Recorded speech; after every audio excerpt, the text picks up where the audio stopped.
Finally, giant polka dotted elephant. Just got out of my car, re-inspected. We're good, right? Excuses. You know, they're like buttholes. Everyone has one. Yeah, exactly. Absolutely. So, today we're going to be talking about excuses. I'm Jess. I'm Matt. And we are Tranquility Life Coaching. It's been a while. What's our excuse? Life? I got some coaching for that. Ooh, let's hear it. So, we all make excuses, right? About Yeah, this. we do. You know, cat ate my homework.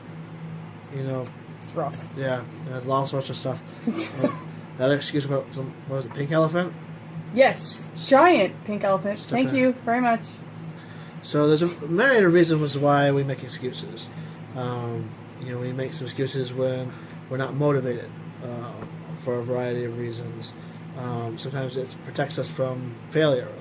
Where we work, we have folks who are in training, and sometimes they get to a certain percentage in their training, and they say, "You know what? It's easier for me to do what I know, than what I'm going to be training for," and they fall back. So that's that fear of Yeah.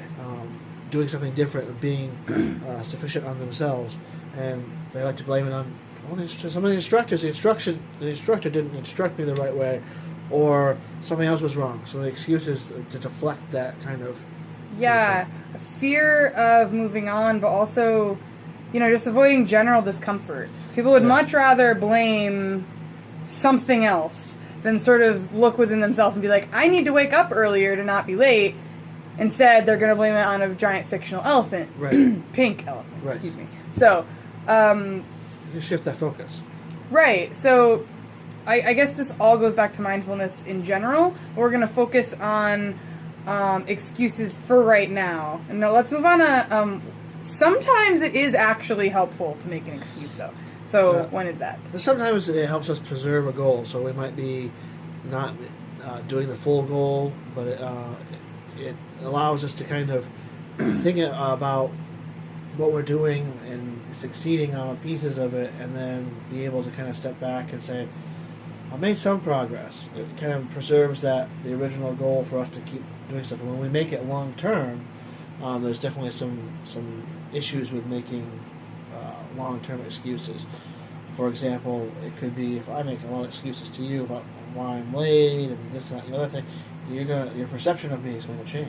You're going to say, "Oh, that." Are you matting me? Yeah, exactly. So, while excuses can be helpful in helping us preserve a portion of our goals, kind of look at it differently, it's when we make up excuses for perceived shortcomings and other things like that, it becomes detrimental. So what's the answer? What's the answer? If we can't make excuses all the time, what can we do? Well, we can break down. Well, I think we've talked in a couple videos in the past about breaking down goals into manageable chunks. And All kind of right, saying, goal setting. yes. So instead of saying I want to do this grandiose thing, and then making excuses that you're too tired, whatever, the ice cream tasted too good, so I ate 2 portions. Whatever it might be that we just can't get out of our own way. They have ice cream for lunch today? No.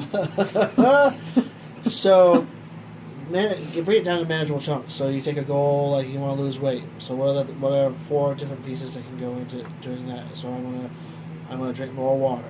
Okay, I can do that. I'm gonna pay attention to what I want to eat. I can do that, I'm I going guess. to eat 5 small meals instead of 3 big ones, and I'm going to dedicate time toward one physical activity, whether it be mild or moderate physical activity. So you've got things that in and of themselves are part of a long-term goal. So you could be like, okay, well, I exercised today and I managed my portions. So there's 2 things along your goal. So it's not like, well, I didn't do anything towards my goal. It's now you made progress. And that's, I think, one of the things that we struggle with is realizing that progress is, sometimes it's repetitive. Yeah, and I think it's important to note that it's okay to slip every once in a while, as long as you're, getting back onto that Yeah, failure is, I think, is just one more way of as we've termed it before, peeling back layers of the onion. If we fail and we're willing to reassess and peel that back and say, well, why did I fail? Be honest. I'm not willing to reassess. Oh, and onions smell terrible. Yes, they just, I don't really want to peel back any more layers of that onion. Closer you get to that center, it smells awful. But if you're willing to do that stuff, you may be able to take a look at it in a different light and be able to make a new goal that might be more obtainable by you. But, Okay. So this is kind of like habits.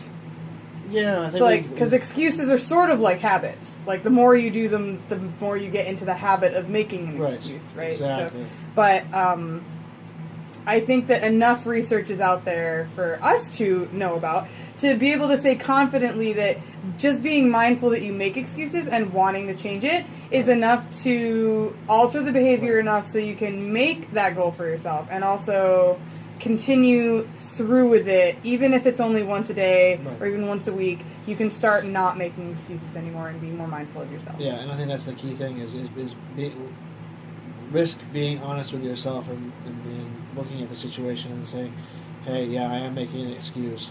Why am I making the excuse? And look into what are you protecting yourself against?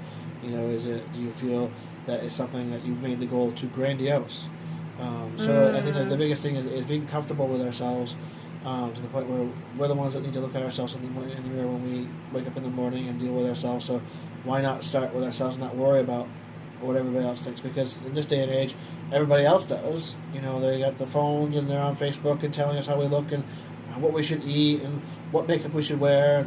So turn them off and worry about just yourself, and everything else kind of falls into place. So the takeaway is, don't let people judge you.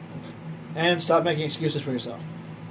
I'm Jess. And I'm Matt. And we are Tranquility Life Coaching.